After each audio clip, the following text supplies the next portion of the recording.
안녕하세요. 여러분의 심리 멘토 박사입니다. 오늘 정말 귀한 분 모시고 저자신데 책에 관한 이야기를 해서 여러분께 큰 도움을 드릴까 합니다. 기억 안아주기라는, 제가 바쁜 와중에도 여러 번 봐서 이렇게 체킹도 많이 적어놓은 거 보이시는지 모르겠는데 너무나 귀한 책이고, 제가 직접 리뷰하는 것보다도 저자분을 꼭 모시고 좋은 말씀 듣고 싶어서 바쁘신 지금 교수님을 옆에 모셨습니다.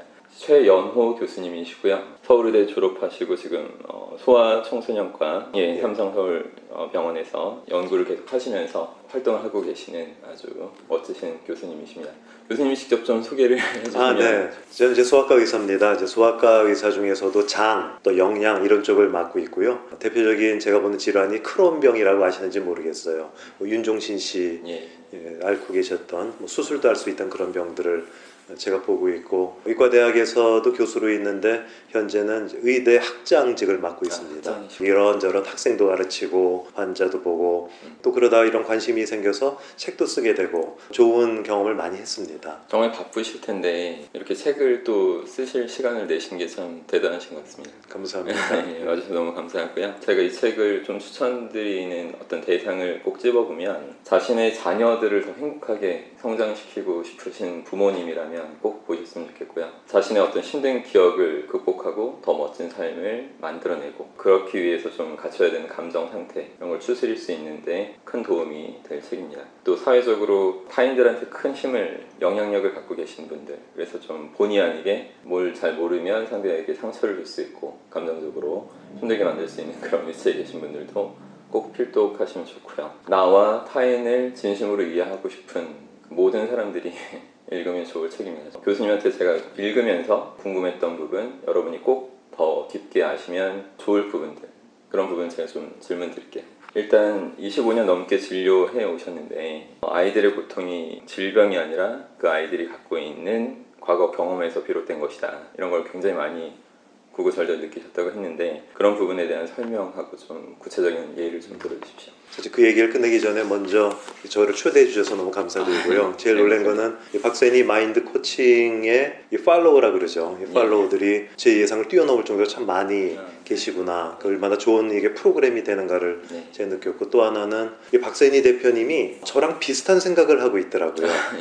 쭉 내용 중에 이런 게 있습니다. 두려움을 어떻게 극복하고 매니지할 것인가라는 얘기도 쭉 해주셨던 거를 제가 봤습니다. 저랑 분야는 다르고요. 어떤 비즈니스 세계 또는 학업 이런 쪽에서 연구를 많이 하신 게 박사님 대표님이라면, 저는 이제 환자, 의학 쪽에 하고 있는데 그 중심은 하나 같더라고요. 인간의 두려움. 오늘 사실 이 이야기도 인간의 두려움부터 시작을 합니다. 아마 아이들 다, 자녀분들 다 계셨겠지만 보면 배가 아픈 애들이 이렇게 많고, 제가 아마 여러 군데에서 말씀 많이 드렸습니다. 배 아픈 아이들이 있는데 그 아이가 아침에 화장실에 되게 오래 가 있는 거예요. 그것 때문에 학교에 늦어요. 지각을 하는 거죠. 엄마는 아주 속이 답답한 겁니다. 아유, 야, 좀 빨리 좀 학교 가. 근데 아이는 나 배 아파서 화장실에 있는데 엄마 어떡하란 말이야. 근데 그 아이들이 병원에 가면 이제 의사들은 대부분 그렇게 할 거 아니에요. 변이 좀 찼네요. 변비예요. 또는 별거 아니고 그냥 복통이에요. 이렇게 얘기하지만 사실 그 아이랑 조금 더 대화를 나눠보면 그 아이의 밑에 기저에는 두려움이 깔려 있습니다.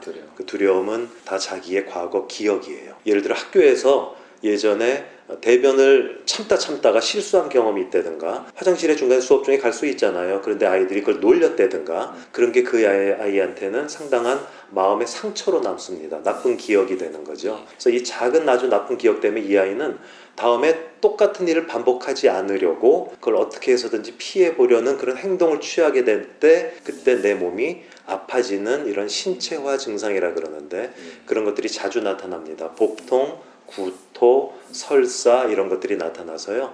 그거를 일반적인 부모님이라든가 의사들은 그냥 병으로 보는데 제가 가만 보니까 병이 아니라는 거죠. 이제 그래서 이 이야기를 시작하게 됐습니다. 교수님께서 그런 환자들이 왔을 때 정말 중요한 건 얘 마음의 어떤 기억의 상처고 문제였는데, 그것을 이제 그 부모님이나 주변에 가까운 분들이 캐치를 못 하셨기 때문에 맞습니다. 또 교수님이 캐치해 주셔서 바꿔주셨는데, 그래서 이런 부분들이 참 몸에 아쉬운 것 같아요. 그래서 제가 이 책을 많은 분들이 읽었으면 하는 것이, 이게 사실 뭐 의사 선생님이시지만 꼭 병원을 안 찾아도 되는 거였는데도 병원을 갈 수밖에 없는 그런 상황이 만들어진 것이 이런 책을 이제 사람들이 보지 못했기 때문에라고 생각이 되었거든요.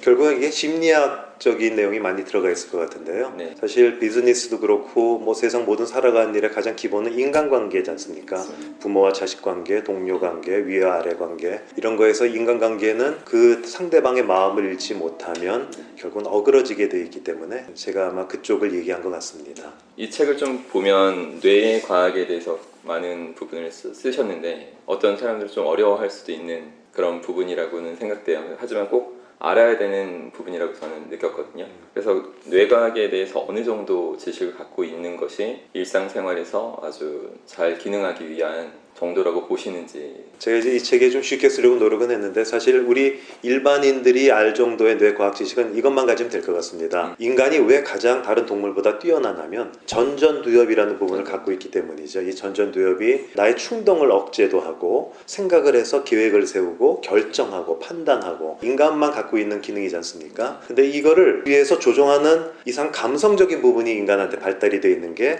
기억의 뇌하고 두려움의 뇌가 있습니다. 기억의 뇌는 해마라는 것이고 두려움의 뇌는 편도체라는 게 있는데 이 두 개가 짝짝꿍 하면서요 저를 흔들어 버립니다. 사실 인간의 가장 주된 부분은 미래를 계획하는 어떤 통찰 같은 건데 이게 꼬리인 주제에 우리의 인간의 통찰력을 흔들어 버리는 거죠. 아시잖아요. 감정 때문에 제가 갑자기 이성적인 면이 눌려지는 부분들 그런 게 흔하게 당하는데 그래서 뇌에서는 그것만 아시면 됩니다. 두려움의 뇌가 있구나 편도체, 기억의 뇌가 있구나 해마, 내 결정하고 판단하고 통찰을 일으키는 전전두엽이 있구나. 그래서 요거를 아시면 될 것 같습니다. 아주 명쾌한 정리네요. 전두엽이 가장 최고 사령관으로 맞습니다. 기능을 제대로 해야 되는데 오히려 어떤 다른 지엽적인 부분 때문에 영향을 매우 받아서 올바른 판단이 안 될 때가 있다. 그건 꼭 기억하셨으면 좋겠습니다, 여러분. 그리고 이 책에 보면 돌이 안 된 아기의 변비 문제를 책의 앞에부터 시작을 하셨는데 그런 사례를 통해서 항상 부모가 좀 명심해야 되는 부분들을 좀 짚어서 말씀해 주십시오. 이 책을 혹시 못 읽으실 분이 있을까봐 제가 잠깐 짧게 설명해드리면 그 아이들이 나타내는 변비는 대변이 이제 딱딱해졌을 때예요. 보통 이유식할 때 시작이 되는데 그게 나가면서 항문을 찢고 통증을 주거든요. 그게 아이들이 무서워서 참으면서 시작을 하는 겁니다. 그런데 엄마 아빠가 입장에서 볼 때는 이 아이가 그것 때문에 밥도 잘 안 먹고 끙끙거리고 하니까 뭔가 도와주고 싶은 거죠. 아이의 고통은 나의 고통이 돼버린 거예요. 인간은 항상 자기의 손해를 피하려는 경향을 갖게 되거든요. 그래서 아이의 손실을 피하게 해주기 위해서 엄마가 개입을 하죠. 똥을 싸게 만드는 거죠. 항문을 면봉으로 이렇게 자극한다고 그래요. 어느 어머니들은. 근데 그게 우리는 도와주려고 한 건데 아이는 그거를 더 자기의 항문에 고통을 주는 고문으로 받아들이고요. 또 예를 들고 병원에 데려가요. 의사나 엄마나 그 생각이죠. 관장하면 되겠네. 그건 우리 입장이죠. 편하려고 하는. 어른들 입장에서는 대변을 보게 만들려고 하는데 아이 입장에서는 대변을 안 보는 게 목적이 되는 거거든요. 완전히 다른 생각을 하고 있죠. 근데 거기다가 관장을 해버리면 이 아이는 트라우마를 받는 겁니다. 내 항문에 누군가 항문을 벌리고 뭘 집어넣고 자기가 제일 싫어하는 대변을 보게 만든 거니까 아이는 결국은 대변을 안 싸는 거죠. 이 악순환이 되는데 그 과정 중에 쭉 보시면 처음에는 두려움이 생긴 거죠. 아이나 어른이나. 그 다음은 회피를 하려고 하는 일이 벌어진 거고 거기다 해결 솔루션으로 뭐가 나오냐면 어른들이 뭔가를 개입을 해버리는 거죠. 그런 일을 해서 어긋나는 경우가 벌어졌을 때 결국 피해는 아이가 보게 돼 있는 일이 이제 나타나는 거죠.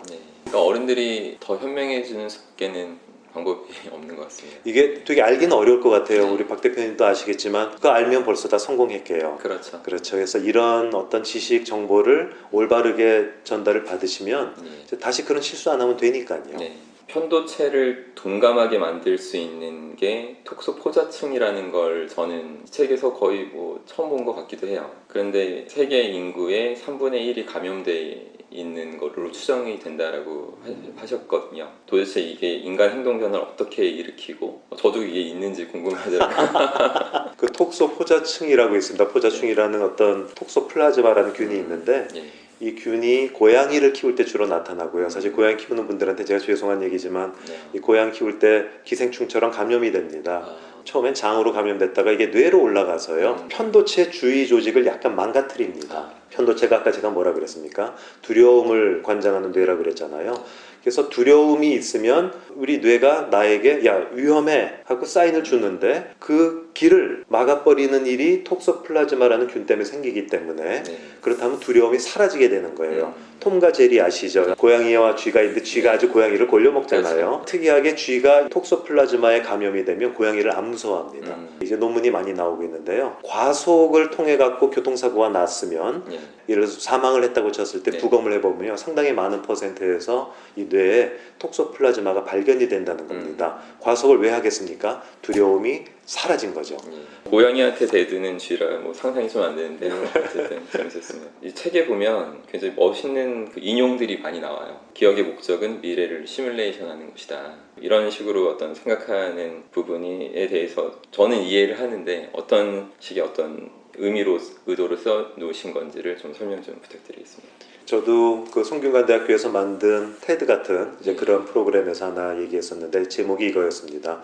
내일의 나쁜 기억. 인간이 사실 제일 우리 걱정을 많이 하고 사는데 그 이유가 뭔지 아세요? 제 생각이 이렇습니다. 내일이 있기 때문이에요. 내일이 우리 내일만 없으면요 그렇게 걱정 안 하고 삽니다. 네. 오늘만 즐기면 되거나 일이 오늘 끝나버리니까요. 근데 내일이 있어서 그거를 대비하고 어떻게 해서든지 손해를 보지 않으려고 하는 그런 경향을 가지죠. 우리가 미래를 상상하려고 하는데 심리학자들이 실험을 해본 게 있습니다. 펑셔널 MRI라고 해갖고요. MRI 기술을 이용해서 내가 뭐를 생각을 하면 그 부분이 활성화가 된다고 그러는데 그걸 해봤습니다. 이제 미래를 시뮬레이션 해봐 그랬더니 당연히 전전두엽이 활성화가 되는 건 너무너무 당연한 거죠. 네. 그런데 묘하게 동시에 활성화되는 부분이 발견이 된 거예요. 두 가지가 발견됐습니다. 해마와 편도체예요. 그러니까 기억의 뇌와 두려움의 뇌가 동시에 활성화가 된 거를 확인을 된 겁니다. 그게 무슨 얘기일까요? 저희의 경험입니다. 인간은요 기억을 하고 있다가 그거를 가지고 내가 미래를 계획을 세울 때 항상 나의 기억을 통해서 그 미래를 플래닝을 하게 되는 거잖아요.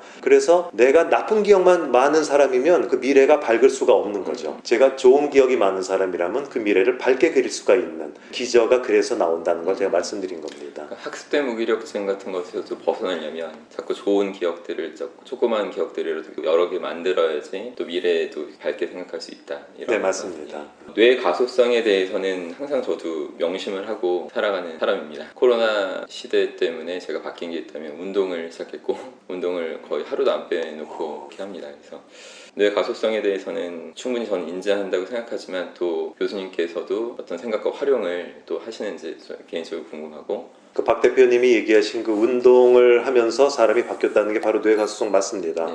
이미 나의 뇌가 변해버린 거예요. 그 뇌가 우리의 뉴런이라 그러죠. 이런 것들이 얽히고 섞이면서 나의 하나의 새로운 패턴이 만들어진 거죠. 내 뇌에서. 그러니까 생각 자체가 전에는 먹는 게 우선이었다면 지금은 운동부터 먼저 하는 게 우선인 뇌로 바뀌어버린 거잖아요. 바로 이런 겁니다. 습관인데요. 마치 우리 아리스토텔레스가 얘기했듯이 윤리도 습관에서 시작하는 것처럼 내가 습관을 바꾸면 뇌의 생각이 바뀌어버리는 겁니다. 내가 두려움이 많아지면 두려움 쪽으로 계속 생각을 하게 되고 밝은 생각을 많이 하면 밝은 쪽으로 생각을 많이 하게 되는 것도 이 뇌의 가소성을 표현하는 거라고 보면 되는데 마찬가지입니다. 내가 어려운 일이 있을 때 그거를 극복하겠다는 여러 가지 방법을 계속 생각하면 결국은 내 뇌도 반응을 하는 거죠. 항상 우리가 변한다는 거를 알고 계셨으면 해요. 나이가 들어도 마찬가지고 특히 어려서는 더 그게 많을 것 같고 나이 드신 노인분들도 생각이 바뀌면 그로부터 또 뇌는 바뀌어간다는 거 명심해 주셨으면 합니다. 말로는 그렇게 사람들이 얘기하잖아요. 나이를 잊고 살자 이렇게 했을 때 뇌 가소성을 정말 믿고 나이가 들어도 내가 계속 나를 변화시킬 수 있고 새로운 자극으로 나를 더 개선시킬 수 있다는 걸 믿을 때만 그 나이를 잊을 수 있는 거 아닌가. 좋은 얘기인데요. 그렇죠. 믿어야지만 이 상황이 진행이 되는 거죠. 믿지 못하면 아마 본인이 중간에 포기하지 않을까요? 정말 이 책에는 의학 지식뿐만 아니라 여러 가지 사회 현상에 관해서도 관심이 매우 많으시고 또 깊이 통찰을 갖고 계시다는 분이라는 걸 계속 느꼈어요. 예를 들어서 산불 예방 정책에 대해서 옐로스톤 국립공원 대화제 이런 부분을 말씀해 주셨는데 이게 한마디로 이런 거잖아요. 산불과의 전쟁을 선포했더니 오히려 산불이 더 걷잡을 더 큰 불이 날 수밖에 없는. 자연은 가장 완벽한 존재인데 그걸 갖고 인간이 어설픈 개입을 했다라는 말씀. 깊은 통찰인데 부모님들이 이렇게 어린 아이들한테 빈번하게 시도하는 어설픈 개입이 있다면 가장 많이 느끼시는 게 어떤 것인지 한번 여쭙고 싶습니다. 우리나라 인구의 한 20에서 30% 정도는 태어나기를 입이 짧게 태어납니다. 우리 박 대표님도 호리호리한 거 봐서 어려서 혹시 편식 심하고 입이 짧았을 수도 약간 그랬던 것 있어요. 같은데, 네. 심한 사람은 한 20에서 30%인데 그냥 뇌가 그렇게 시킨 거예요. 먹는 거 좋아하지 않아. 시키면 그 아이는 그냥 그렇게 자라죠. 사실 그 중에 엄마 아빠도 마찬가지로 입이 짧았을 확률이 많고요. 유전이 되거든요. 근데 그 아이가 태어나면 엄마 아빠는 이렇게 생각합니다. 야, 내가 어려서 입이 짧았고 내가 지금 왜소하거든. 키가 안 크고 그러니까 우리 애도 안 먹네. 나처럼 되면 어떡하지? 이러고 또 이제 걱정을 시작하는 거예요. 또다시 걱정이죠. 그러면 그것도 손해이기 때문에 손해를 피하기 위해서 뭔가 개입을 시키는데 뭐겠습니까? 어떻게 해서든지 애를 그냥 애가 눈만 뜨면 젖병을 갖다 물리고 이유식하다 보면 숟가락을 갖다가 수십 번씩 입으로 밀어넣고 생각해 보십시오. 박 대표님 혹시 뭐 제가 이런 얘기해서 미안하지만 개고기 좋아하세요? 예, 누가 사주면 먹습니다. 하지만 좋아하지 않는다고 치고 네. 사모님이 만약에 개고기가 몸에 좋다고 매일 갖다 주는데 나는 개고기를 싫어하는 사람이에요. 박 대표님이. 기분이 어떻게 되죠? 불쾌해지죠. 왜 아이가 그런 걸 생각 못 하시나 모르겠어요. 아이들도 자기가 먹고 싶어 하지 않는데 계속 숟가락 집어넣고 강요를 받으면 그 다음부터는 음식을 아예 안 먹어버리려고 합니다. 그러면서 애가 이제 토를 해요. 구토를 하는데 또 엄마가 보면 그게 이거 무슨 병 생긴 거 아니야? 그러면 병원을 데려가는데 또 큰 병원 가면요. 얘가 토하니까 이상하네요. 애들한테 내시경도 하기도 합니다. 그럼 내시경 하다 보면요. 뭔가 발견이 됩니다. 지푸라기라도 발견이 되는 거거든요. 그러면 또 거기에 꽂혀요, 인간들은. 그래갖고 거기 약을 주고. 그러니까 결국은 안 해도 될 일들을 계속 하면서 이 피해를 누가 보냐면 애가 보는 거죠. 애는 고생하고 전혀 좋아지지 않아요. 그래서 그 아이들한테 제가 이렇게 얘기했습니다. 어머니 아버지한테 이후 설명을 쭉 해드리고 걱정하지 마세요. 어머니가 어려서 이렇게 안 먹었잖아요. 근데 지금 어떻죠? 그럼 어머니들은 대부분 지금은 괜찮아요. 좀 먹어요. 이러시거든요. 이게 언제부터 바뀌셨어요? 물어보면 한 20살 정도부터 바뀌었어요. 이렇게 얘기를 한다는 거죠. 그럼 바로 그거예요. 바로 그겁니다. 그냥 아이도 믿고 맡겨보면 있잖아요. 나중에 결국은 다 변해요. 뇌가 변하는 것처럼, 뇌에 가수성이 있는 것처럼 이 아이도 처음에 안 먹던 거 한 가지, 두 가지 옆에서 아이들이 먹는 거 보고 배워서 먹고 그러면서 점점 변해갈 거니까 그걸 보고만 계시면 되는데 중간에 개입함으로써 이 아이가 더 많은 고생을 한다는 거죠. 항상 부모가 되면 자신 예전에 올챙이적 기억 못하는 어떤 개구리 마냥 그런 것 같습니다. 얼마 전에 라디오 방송에서 왕따 문제가 다시 또 이렇게 생겨난다 이런 얘기를 들었고 그게 초등학생들, 어린애들에서 더 많이 좀 빈번히 일어나고 있어서 우려가 된다 이런 얘기를 들었거든요. 이제 초등학생까지 다 내려온 거죠. 내려온 거죠. 근데 이제 왕따의 고통이 신체적 고통과 동일하다라고 말씀하신 부분 이게 참 이걸 꼭 왕따 당해 보면 알겠지만 또 당해보지 못한 사람은 그거에 대한 심각성을 잘 모를 수 있는 부분이라서 그 부분을 좀 한번 설명 좀 해주시면 감사하겠습니다. 타이레놀 이제 일반 용어긴 이제 약품이긴 하지만 아시죠? 내가 본인이 만약에 어떤 마음의 상처를 받았잖아요. 심하게 상처를 받고 실제로 요 끝이 아프기도 합니다. 요 위 상복부라는 부분인데 복부의 상복부가 되게 아프고 통증을 느꼈을 때 타이레놀을 먹으면 좋아집니다. 사실 이게 말이 안 되잖아요. 내가 마음이 아팠는데 왜 타이레놀을 먹으면 좋아지지? 근데 사실 뇌과학적으로 그게 밝혀졌거든요. 마음의 상처를 받아요. 특히 왕따 같은 거는 상당히 심한 상처가 됩니다. 그 상처는 뇌에다가 그 똑같은 고통을 주는데 그 부위가 내 신체가 받는 고통을 느끼는 부위가 똑같은 거예요. 그러니 마음의 상처를 받으면 당연히 내 몸은 아플 수밖에 없는 거고 그러다 보면 타이레놀 먹어도 좋아진다는 개념이 됩니다. 이게 심리학적으로는 이미 다 밝혀져 있고요. 그래서 이 왕따를 받고 또는 뭐 자기가 고립이 되고 이런 상태에서 아프다는 표현을 할 때는 다 그만한 이유가 있는 겁니다.